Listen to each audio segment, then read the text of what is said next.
ഇപ്പം ഇതിന്റെ tag line പറയണേ ഇപ്പൊ ആനന്ദ് എനിക്കൊന്ന് നടനും കഥയും തിരക്കഥകളും ചോദിക്കാൻ നമുക്ക് കുറെ ചോദ്യങ്ങളുണ്ടാകും. ഇപ്പൊ ഇതിന്റെ ടാഗ് ലൈൻ ഇതിന്റെ അണ്ടങ്ങളുടെയും ബീജങ്ങളുടെയും ഇടയിലൂടെയുള്ള ഒരു യാത്ര. എന്തുകൊണ്ടാണ് അങ്ങനെ ഒരു ടാഗ് ലൈൻ?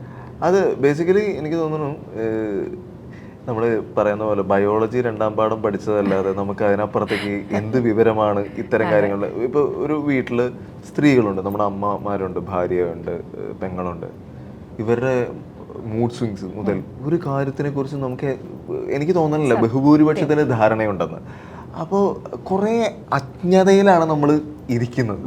അപ്പോൾ അതിലേക്ക് വെളിച്ചം പകരുക എന്നുള്ള അങ്ങനത്തെ ഇതൊന്നും അല്ലെങ്കിലും എനിക്ക് തോന്നുന്നു പറയാതെ പോകുന്ന കാര്യങ്ങളാണിത്, അഡ്രസ്സ് ചെയ്യാതെ പോകുന്ന കാര്യങ്ങളാണ്.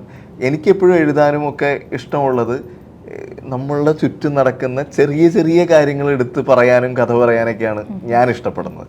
അത്തരത്തിലാണ് ഇത് വിശേഷം ഉണ്ടാവുന്നത് തന്നെ. എൻ്റെ വീട്ടിലേക്ക് നോക്കിയാൽ അല്ലെങ്കിൽ എൻ്റെ തൊട്ടപ്പുറത്തെ വീട്ടിലേക്ക് നോക്കിയാൽ എനിക്ക് വളരെ വ്യക്തമായിട്ട് ഈ കാഴ്ച കാണാം. പക്ഷെ ചില നേരത്ത് നമ്മൾ കാഴ്ചകൾ കണ്ടില്ല എന്ന് വയ്ക്കും, ചില കാഴ്ചകൾ നമ്മൾ മറന്നുപോകും. പിന്നെ ആവശ്യത്തിലേറെ തോട്ടുകളിലാണ് നമ്മൾ ഓൾറെഡി ഒഴുകി നടന്നുകൊണ്ടിരിക്കുന്നത്. അപ്പോൾ ചിലതൊക്കെ വിട്ടുപോകും. പിന്നെ ഈ പറഞ്ഞ മാതിരി കുറേ ചോദ്യങ്ങൾ, ഇപ്പോൾ ഈ പറഞ്ഞ ഒരു വിശേഷമൊന്നും ആയില്ലേ എന്നൊക്കെയുള്ള ചോദ്യങ്ങൾ മുന്നോട്ട് വരുമ്പോൾ ചോദിക്കുന്ന ആൾ പ്ലെയിനായിട്ടൊക്കെ ചോദിക്കും. ഇതിന് ഉത്തരം പറയേണ്ട ആൾ കടന്ന് ബുദ്ധിമുട്ടുന്നത്. അത് ഞാൻ പറയുന്നത് വിശേഷം പോട്ടെ, ഈ നേരത്തെ പറഞ്ഞ ഒരു SSLC പഠിച്ച ഒരാളോട് അടുത്ത് എന്താണെന്ന് ചോദിക്കുന്നത് ചിലപ്പോൾ അവൻ്റെ മാർക്ക് എന്താണെന്ന് പോലും അറിയാഞ്ഞിട്ടായിരിക്കും.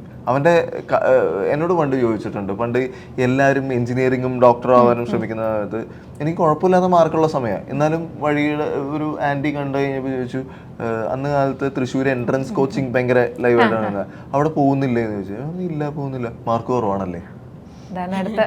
മുൻവിധികളാണ്.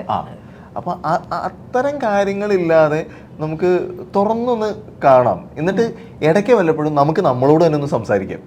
നമ്മൾ ആരാ, എന്താണ് നമ്മുടെ ഉള്ളിൽ ഓടുന്നത്, നമ്മളെന്താ ഇങ്ങനെ ചിന്തിക്കുന്നത് എന്നൊക്കെ അങ്ങനെയൊക്കെ ഇത് കണ്ടു കഴിഞ്ഞാൽ എവിടെയെങ്കിലും തോന്നിയാൽ ഞാൻ സന്തോഷവാനായി. അല്ല, ഒരു പുരുഷനായ ആനന്ദ് തന്നെ പറഞ്ഞപ്പോൾ എനിക്ക് ഭയങ്കരമായിട്ട് റിലേറ്റ് ചെയ്യാൻ പറ്റും. കാരണം നമ്മുടെ ജിന്നു മൂഡ് സ്വിങ്സ് എന്നുള്ളത്, കാരണം സ്ത്രീകളുടെ ഈ മൂഡ് സ്വിങ്സ് പലരും കുടുംബത്തിൽ തന്നെ അറിയാതെ പോകണം. അങ്ങനെ തോന്നിയിട്ടില്ലേ ജിന്നുവിന്? ആക്ച്വലി എനിക്ക് തോന്നിയിട്ട് പലപ്പോഴും മൂഡ് സ്വിങ്സ് ഒരു ഹ്യൂമറിൻ്റെ ടൂളായിട്ടോ അല്ലെങ്കിൽ ലൈക്ക് അതിനെ അഡ്രസ്സ് ചെയ്യുന്നുണ്ടെങ്കിൽ അല്ലെങ്കിൽ അതിനെ നമ്മൾ എവിടെയെങ്കിലും അതിനെക്കുറിച്ച് പരാമർശിക്കുന്നുണ്ടെങ്കിൽ അതൊരു തമാശയായിട്ടോ കളിയാക്കാനൊക്കെ മാത്രം ഉപയോഗിക്കുന്ന ഒരു കാര്യമാണ്. അത് അല്ലാണ്ട് എന്താണ് അതിൻ്റെ ബയോളജിക്കൽ ഫിസിയോളജിക്കൽ കാരണങ്ങളെന്നോ ഒന്നും അങ്ങനെ പ്രത്യേകിച്ച് ആരും സംസാരിക്കാറില്ല.